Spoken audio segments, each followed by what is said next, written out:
میٹھے میٹھے اسلامی بھائیوں، یہ بڑی اہم بات ہے کہ ہمارے پرابلمز ہم دوسروں کو بتا کر کہیں صبر کا ثواب ضائع تو نہیں کر رہے. اللہ تعالیٰ جو بھی تکلیف اگر ہمیں عطا ہو رہی ہے نا، وہاں سے صبر کریں گے اس کا بہترین نعم البدل.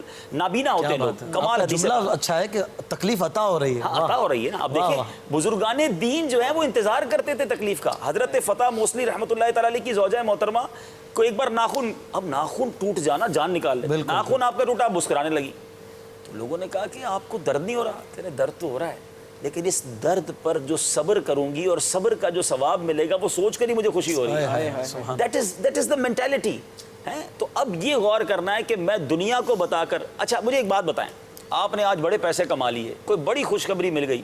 بندہ جب کاروباری زیادہ کماتا ہے نا تو گھر والوں کو نہیں بتاتا کہ پتہ بتاؤں گا تو خرچے شروع کر دیں گے گھر والے. اور جس دن تھوڑا سا نقصان ہو گیا جناب، گھر والوں کو بھی ٹینشن میں ڈالنا ہے، سارے محلے کو ٹینشن. جب فائدہ ہوتا ہے کیوں نہیں بتاتے بھائی؟ تو یہ عجیب باتیں ہیں. یہ وہ غصہ ہے، یہ وہ غصے کی تباہ کاری ہے جو بعض اوقات انسان کو کہتے ہیں نا، ایک تو کسی کی غلطی، اور اس غلطی کی اصلاح بعض اوقات غلطہ ہوتا ہے. کسی بچے نے جناب گلاس توڑ دیا، آپ نے اٹھا کے اس کا سر توڑ دیا. اب آپ سوچیں کہ اس کی غلطی چھوٹی تھی، آپ نے اس سے بڑا غلطہ کر لیا. تو غصے پر قابو پانا ہے.